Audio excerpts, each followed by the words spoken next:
하나님의 회복하심이 임마누엘로 임하여지기를 소망합니다. 그렇게 함께 기도해 주시기를 간절히 부탁드립니다. 오늘 예배 가운데 그 하나님이 저와 여러분의 하나님이 되심을 믿을 수 있게 되기를 주님의 이름으로 축원합니다. 지난 주일 저녁 그동안 함께 기도하면서 추천하고 준비하였던 임직선거가 하나님의 은혜 가운데 마쳐졌습니다. 임직선거가 끝나고 나면 피택되었다는 기쁨보다, 기쁨도 있겠지만은 마냥 기쁘지만은 않을 것입니다. 왜냐하면 그만큼 책임도 더해지고 마음에 거룩한 부담도 더해질 것이기 때문이죠. 한편으로 피택되지 못한 분들을 향한 또 안타까운 마음과 또 그들을 향한 기도가 계속 공급되어져야 될 줄로 믿습니다. 목회자로서 잘된 분들은 그나마 감사하지만 피택되지 못한 분들을 대할 때면 어떻게 위로해야 될지 저는 너무 죄송해서 아직 연락도 못 드렸어요. 내가 위로한답시고 전화하는 그 전화마저도 우리 성도님에게 혹 상처가 되지는 않을까. 그래서 그냥 선거 전부터 계속 하나님 앞에 일관되게 기도드렸던 것처럼, 하나님, 이번 임직선거를 통해서 첫째로 우리 임직선거 후보들 한 사람 한 사람이 자신의 신앙 여정을 한번 찬찬히 돌아보게 하여 주시고, 하나님 앞에 무엇이 부족한지를 점검할 수 있는 기회가 되게 해주십시오. 아울러 하나님 앞에 조금 더 가까이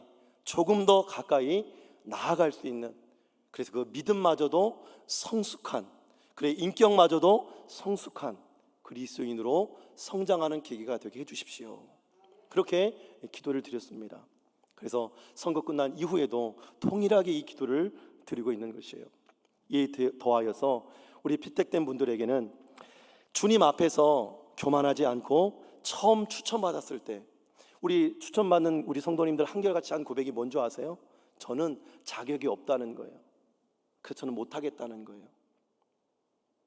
그래서 자격이 있어서 합니까?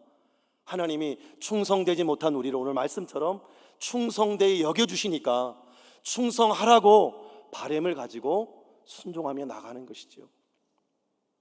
그래서 모두가 한결같이 고백했던 것이 나는 부족하다는 거예요. 나는 자격이 없다는 거예요. 바라기는 그 초심을 잃지 않게 되기를 주님의 이름으로 축원합니다. 연약하여 아무것도 할 수 없는 나를 능하게 하시고 충성되지 못한 우리를 충성되게 여겨주셔서 직분을 맡겨주심에 감사하는 마음으로 내 힘과 능력으로는 도무지 이 직분을 감당할 수 없기에 하나님의 은혜를 구하기 위하여 더욱더 주님 앞에 가까이 나와 주님의 지혜를 구하고 주님의 능력을 구하고 주님의 은혜를 구하고 주님의 사랑을 구할 수 있게 되기를 다시 한번 주님의 이름으로 축원을 드립니다. 또한 우리 피택되지 못한 친분들 역시 마찬가지, 누구를 탓하거나 자신을 너무 자책하지 마십시오. 하나님은 직분을 받는 자나 직분을 안 받는 자나 여전히 우리를 사랑하고 계십니다. 존재 그 자체로 사랑하십니다. 우리의 자녀가 반장이 되었다고 사랑하는 것이 아니고 내 자녀이기 때문에 사랑하는 줄 믿습니다. 자기 아들을 아낌없이 내어주신 그 사랑을 내가 힘입었는데 그 사랑이면 충분한데, 그죠? 내가 주를 위해서 더 많이 드리지 못한 것이 무엇인지를 고민하고 돌아볼 수 있게 되기를 주님의 이름으로 축원합니다. 그래서 하나님 앞에 겸손히 주님께 더 가까이 나가라는 하나님의 신호이구나, 그렇게 사인으로 받고 주님 앞에 더욱더 가까이 나갈 수 있는 우리 모든 성도님 되기를 다시 한번 주님의 이름으로 축원합니다. 이 말씀을 묵상하다가 어떤 말로도 위로가 되지 않을 것 같아요. 근데 제가 초등학교 4학년 때 저희 큰형님이 중2, 중3 정도 됐을 거예요. 골방에서 막 랄랄랄라 따따따따 막 영어로 막 방언을 하는 거예요. 그래서 저 초등학교 어린 나이에 형님의 그런 모습을 보고 놀랐어요. 우리 형님 영어 잘하네. 그래서 형님한테 형님 어떻게 영어를 그렇게 기도를 잘해요? 물어봤더니 형님이 방언이라는 건데 하나님 앞에 사모하고 또 회개하고 간구하면 하나님의 때에 선물로 주시는 은사야, 기도의 은사야 라고 저에게 가르쳐요. 너도 사모함으로 한번 기도해봐. 초등학교 4학년을 기점으로 해서 제가 약 7년을 기도했어요. 여름 겨울마다 기도원으로 3일씩 금식하고, 또 부흥회 때 전후반기마다 하나님 앞에 부르짖어 목 놓아 기도하고, 하나님 앞에 예물을 좀 많이 드리면 선물로 줄까 하고 헌금도 하나님 앞에 많이 드리고. 그런데 하나님 안 주시더라고요. 그리고 고2 약 7년쯤 되는 그 해에 마지막 부흥이 가을 부흥성에서요, 그 기도가 마지막 집회가 다 끝나고 목 놓아 부르짖어 기도하고 끝나고도 하나님 너무 허탈해가지고 하나님 왜 나에게 응답을 안 해주시는 거고 울면서 통곡하면서 한 4시간 정도를 울었던 것 같아요. 저희 담임 목사님 사모님이 맨 끝에서 나와 함께 끝까지 기도해 주시다가 딱 한 말씀, 상윤아, 하나님은 너를 너무나 사랑하셔. 그 한 말씀 딱 하는데 그 자리에서 또 눈물을 흘리는 거예요. 그리고 이제 청년들과 예배 후에 이렇게 교제하는 시간, 작은 교회니까 함께 저도 형님을 따라서 옆자리에 앉았는데 형님이 저에게 귓속말로 그렇게 얘기하는 거예요. 상윤아, 낙심되니? 실망되니? 사랑하는, 내가 너의 형이지만 내가 만약 하나님이라면 너처럼 열심히 기도하면 내가 응답해 줄 거래. 10번도 더 줬을 거라는 거예요. 그래서 자기도 오늘 너를 위해서 기도하면서, 사랑하는 동생을 위해서 기도하면서 하나님 앞에 따져 물었대요. 하나님 왜요? 하나님 왜요? 하나님이 생각 그림 하나를 주시는데 아이가 아빠한테 아이스크림을 달라고 막 졸라대는 거예요. 그래서 아빠 앞에 재롱도 피고 아빠 앞에 애교도 부리고 아이스크림을 딱 줬더니 그 순간 아빠는 뒤도 안 돌아보고 가버리더라는 거예요. 그런 그림이 큰형님 생각과 마음에 스쳐 지나가더라는 거예요. 그러면서 저에게 그러는 거예요. 상윤아, 어쩌면 하나님께서 지금 네가 하나님 앞에 부르짖고 기도하는 이 모습 이대로를 기뻐 받으시는 것 같아. 그 말을 들으면서 참 위로를 받았어요. 그러면서 그 자리에서 또 함께 목 놓아 울면서 그때부터는 하나님 때와 기한을 정하지 않고 하나님 앞에 하나님의 때에 하나님의 방법으로 내게 꼭 필요한 시기에 달라고 기도하게 되었습니다. 2000년대 어느 여름 우리 낙원제일교회 청년부 수련회에서 하나님이 선물로 주셨어요. 그 하나님이 바로 저와 여러분의 하나님인 줄 믿습니다. 때로 우리의 기도가 응답되어지지 않아도, 때로 우리의 기도가 더디 이루어지는 것 같아도 3년, 5년, 10년, 20년, 30년이 지나서도 하나님은 하나님의 때에, 가장 좋은 때에 우리에게 선물로 주시는 줄 믿으시길 축원합니다. 그 하나님이 오늘 저와 여러분의 하나님인 줄로 믿으시길 바랍니다. 그래서 우리가 반드시 기억해야 할 것은, 이 땅에서 눈에 보이는 직분도 너무나 중요하지만 우리 모두에게는 예수 그리스도를 믿는 믿음 안에서 거룩한 성도라는 직분을 선물로 주신 줄로 믿습니다. 그래서 베드로전서 2장 9절에는 이렇게 기록하고 있습니다. 우리 베드로전서 2장 9절을 한 목소리로 읽어보겠습니다. 시작. 그러나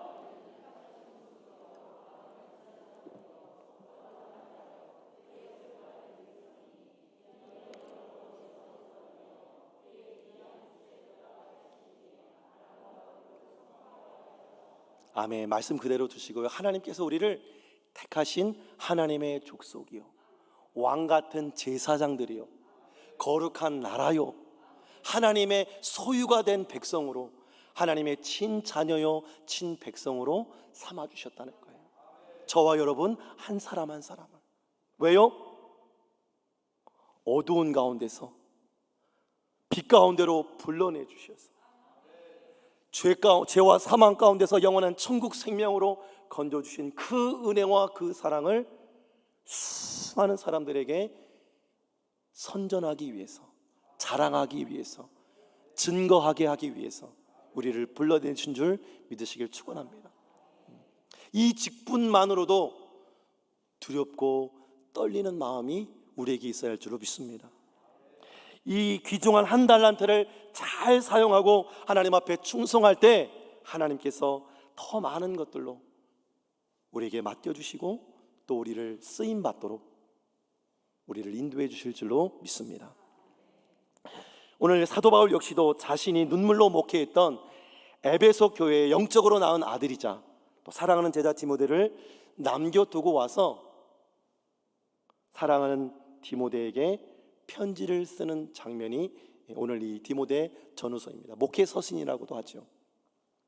자신이 받은 은혜를 고백하면서 자신이 얼마나 무능하고 불충한 뿐만 아니라 죄인 중에 괴수였는데 하나님의 긍휼이 풍성하신 은혜를 힘입어서 사도의 직분을 맡겨주시고 자신을 거룩한 하나님의 도구로 사용해 주신 것을 감사한다라고 고백합니다. 실제로 우리가 알기에 사도 바울은 어떤 사람입니까? 우리 기준과 상식으로 이미 잘 들어와 아는 대로 사도 바울은 대단한 스펙을 가진 사람이었어요. 그죠? 빌립보서 3장 4절과 6절을 말씀해 보면 내가 성령으로 봉사하며 육체를 신뢰하지 않지만 육체를 신뢰할 만하며 만일 누구든지 다른 이가 육체를 신뢰할 것이 있는 줄로 생각하면 나는 더욱 그러하다. 나는 8일 만에 할례를 받고 이스라엘 족속의 베냐민 지파요 히브리 인종의 히브리인이요 율법으로는 바리새인이요 열심으로는 교회를 박해하고 율법의 의로는 흠이 없는 자라고 고백하고 있는 것이죠.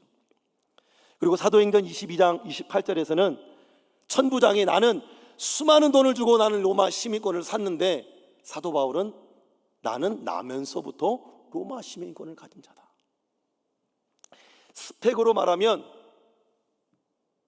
누구에게 지지 않을 사람이었습니다. 그런데 오늘날로 말하면 스펙이 훌륭하고 금수저 중에서도 왕금수저로 태어난 존재였습니다. 그런 그가 주님을 만나고 이 세상에 유익하던 모든 것을 다 해로 여기고 배설물로 여기고 다 버렸다고.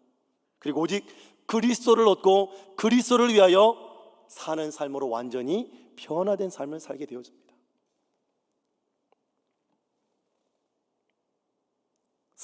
빌립보서 3장 7절 9절 이하에 이러한 말씀이 쭉 기록되어 있어요. 또 예수님을 믿고 난 다음의 삶은 어떻습니까? 더 대단한 사역을 감당합니다. 사도 바울 하면 진짜 이방 선교의 아버지라고 할 만큼 엄청난 일들을 행했죠. 서신서의 13권을 그가 다 집필할 만큼 그가 다니는 곳마다 교회가 세워지고 그가 복음을 전하는 곳마다 회심의 역사가 일어나고 기사와 이적과 표적의 역사가 일어나는 것을 보게 되었습니다. 사도 바울을 통해서 전도된 제자들이 보아도 사도 바울은 정말로 훌륭한 사역자였습니다. 어쩌면 출애굽한 이스라엘 백성들을 이끌었던 모세를 바라보던 눈빛이 아마 사도 바울을 이 복음을 전해 제자로 삼은 제자들의 당시 믿는 신자들의 시각이었을 것입니다.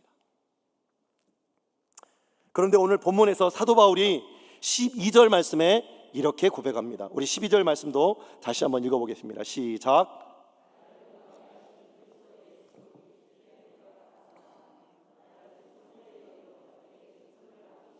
아멘. 12절 말씀에 바울은 먼저 하나님 앞에 감사를 고백하면서 그 감사의 대상이 누구인지를 밝히고 있습니다. 나를 능하게 하신 그리스도 예수 우리 주님께 감사한다고 고백하는 것이죠. 여기서 이 능하게 하셨다라는 고백은 단순히 나의 부족한 능력에 하나님의 능력을 더해 주셨다, 추가해 주셨다라는 의미가 아니에요.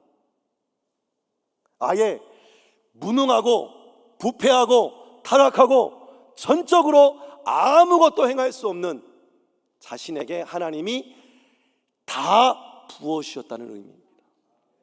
아무것도 없는데 하나님이 모든 것을 다 선물로 주셨다는 거예요. 그래서 새벽마다 오늘 우리가 살펴보고 있는 대로 로마서 7장 21절에는 그러므로 내가 한 법을 깨달았느니 곧 선을 행하기 원하는 나에게 악이 함께 있는 것이로다. 24절에 오호라 나는 곤고한 사람이로다. 이 사망의 몸에서 누가 나를 건져내랴. 자신이 속에 악이 존재하는 것을 고백하고 자기 이 몸이 썩어질 육체의 몸이 사망의 몸인 것을, 사망에 이를 수밖에 없는 존재인 것을 철저하게 고백하는 내용이 바로 로마서의 내용이죠. 나를 능하게 하신 주님의 은혜가 아니고서는, 십자가의 죽으심과 죄 용서하심이 아니고서는 감히 하나님 앞에 나갈 수 없는 존재라는 것을 통감하면서 깊이 고백하고 있는 것이에요. 이렇게 전적으로 무능한 나를 인정하고 고백할 때 비로소 예수 그리스도 안에서 내게 능력 주시는 자 안에서 모든 것을 할 수 있는 존재로 거듭나게 됨을 믿으시길 축원합니다. 한마디로 나는 아무 자격도 없는데, 능력도 없는데 하나님께서 전적인 능력으로 내게 능력을 부어주셨다는 고백인 것이죠. 빌립보서 우리가 잘 아는 대로 4장 13절 말씀에도 내게 능력 주시는 자 안에서 내가 모든 것을 할 수 있다라는 이 고백, 그가 무슨 탁월한 능력이 있어서 모든 상황에 자족할 수 있는 것이 아니라 내게 능력 주시는 하나님의 능력으로 내게 다 부어주셨기에 가능하다는 고백이었던 것입니다. 이처럼 사도 바울은 자신이 어떠한 존재인지를 정확하게 알고 있었습니다. 바라기는 저와 여러분들이 우리의 존재가 바로 이러한 존재임을 깨닫게 되기를 주님의 이름으로 축원합니다. 우리는 아무 능력이 없는 존재입니다. 아무것도 없는 존재입니다. 아무것도 아닌 존재요, 죄인 중에 죄인이어서 이 사망의 몸을 가지고서는 감히 하나님 앞에 나갈 수 없는 존재였다는 사실을 우리 가슴 깊이 인정하고 고백할 수 있게 되기를 주님의 이름으로 축원합니다.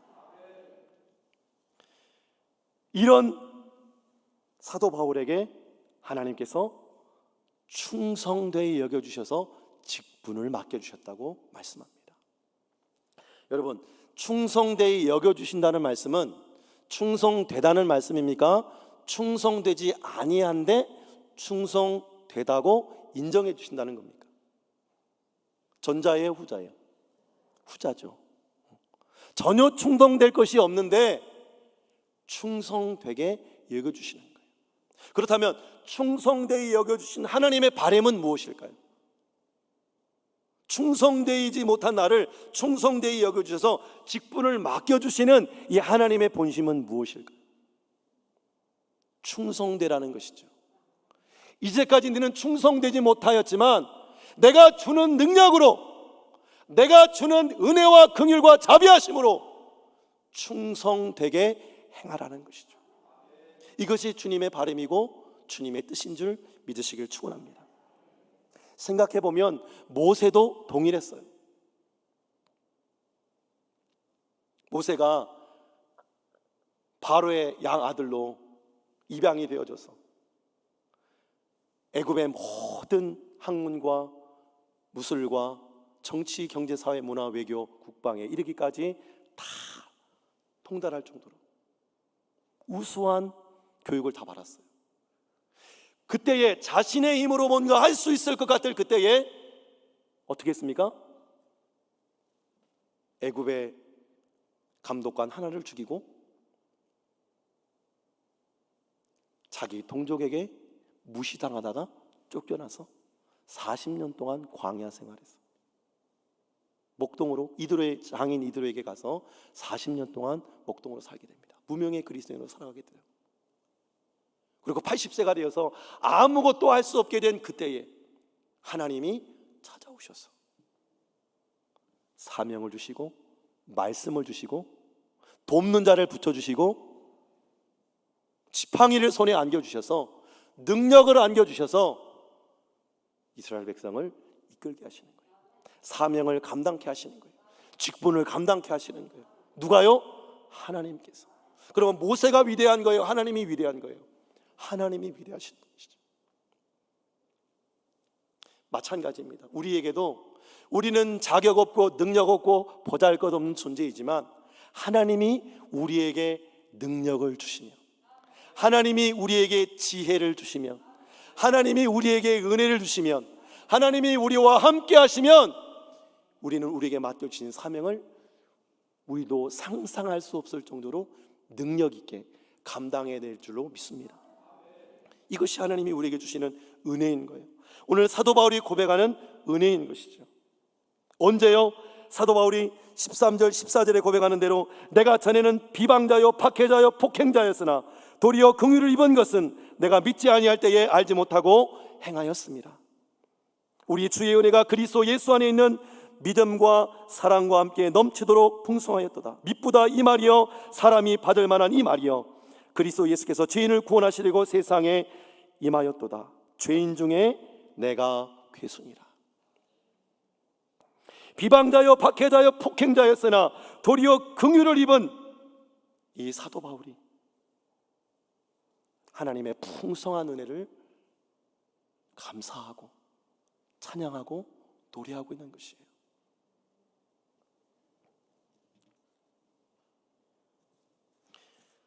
그 구원은 사도 바울의 행위, 사도 바울의 의로움이 아니라 전적인 하나님의 행하심이었어요. 전적인 하나님의 긍휼이었고 전적인 하나님의 자비였습니다. 그래서 그리스도께서 죄인을 구원하시려고 세상에 임한 줄 믿으시길 축원합니다.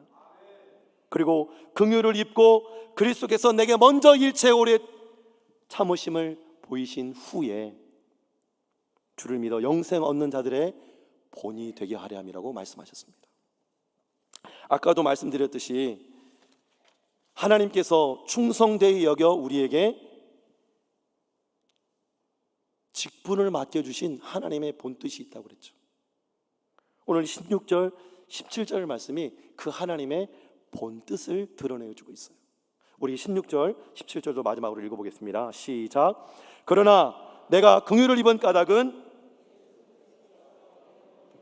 일체 오래 참으심을 보이사 후에 주를 믿어 영생 얻는 자들에게 본이 되게 하려 하심이라. 영원하신 왕 곧 썩지 아니하고 보이지 아니하고 홀로 하나이신 하나님께 존귀와 영광이 영원 무궁토록 함께 있을지어다. 아멘. 값없이 조건 없이 긍휼과 사랑과 은혜를 힘입혀 주셔서 우리를 능하게 하시고 충성되게 여겨 주셔서 직분을 맡겨 주신 그 이유는 나로 말미암아 나 후에 믿는 자들에게 소망이 되게 하려 합니다. 나 같은 죄인도, 나 같은 비방자요 핍박자요 폭행자였던 괴수 중에 괴수도 용서함 받고 하나님의 보름을 받아 능력을 힘입고 하나님의 증인으로 살아갈 수 있었다면 저와 여러분도 그렇게 될 수 있다는 소망이 되게 하려 합니다. 둘째로 홀로 하나이신 하나님께만 존귀와 영광이 영원토록 있게 하기 위해서, 하나님께 기쁨이 되고 영광이 되게 하기 위해서 우리를 택하시고 능하게 하시고 충성되이 여겨주셔서 직분을 맡겨주신 줄 믿으시기를 축원합니다. 그래서 이 은혜와 이 사랑을 입은 사도 바울은 일평생 주님의 복음을 증언하는 증인으로 살아갈 수 있었던 것입니다. 바라기는 우리 모두가 오고 오는 세대에 주님의 긍휼과 사랑과 은혜로 우리를 능하게 하신 이에게 충성된 종으로 잘했다 칭찬받는 저 여러분 되기를 주님의 이름으로 축원합니다. 그리고 우리 한 사람 한 사람의 삶을 통해서 하나님께 영광이요 하나님께 기쁨이 되기를 바라시는 마음으로 왕같은 제사장으로 성도로 우리를 택하여 주시고 직분을 맡겨주신 그 은혜에 보답하는 증인의 삶을 살아가는 저 여러분 되기를 주님 이름으로 축원합니다. 누구의 힘으로요? 나를 능하게 하신 그리스도 예수 주님의 힘과 능력으로, 하나님의 능력과 지혜로 그런 지혜의 삶을 살아가시기를, 능력의 삶을 살아가시기를, 증인된 삶을 살아가시기를 주님의 이름으로 축원드립니다. 기도하겠습니다. 생명의 주님, 또 복의 근원 되신 하나님 아버지 참 감사합니다. 자격 없는 우리들을 그리스도의 능력으로 능하게 하여 주시고 충성되지 못한 우리들을 충성되이 여겨주셔서 직분을 맡겨주시니 감사합니다. 주님이 이 직분을 맡겨주신 은혜의 날마다 감사하게 하여 주시고 또 이 직분을 맡겨주신 주님의 뜻을 따라서 수많은 영혼들에게 오고 오는 세대와 세계 만방의 주의 복음을 증언하는 증인으로 살아가게 하여 주옵소서. 주께서 우리를 왕같은 제사장으로 삼아주신 그 아름다운 덕을 세계 만방의 부모님, 교회가 친족과 이웃들에게 증거하며 살아갈 수 있는 증인들이 되게 하여 주옵소서. 그리고 우리의 삶을 통하여 오직 하나님께만 존귀와 영광이 세세토록 올려지게 하여 주옵소서. 그렇게 되기를 만복권원 되신 주 예수 그리스도로 간절히 기도 올리옵나이다. 아멘.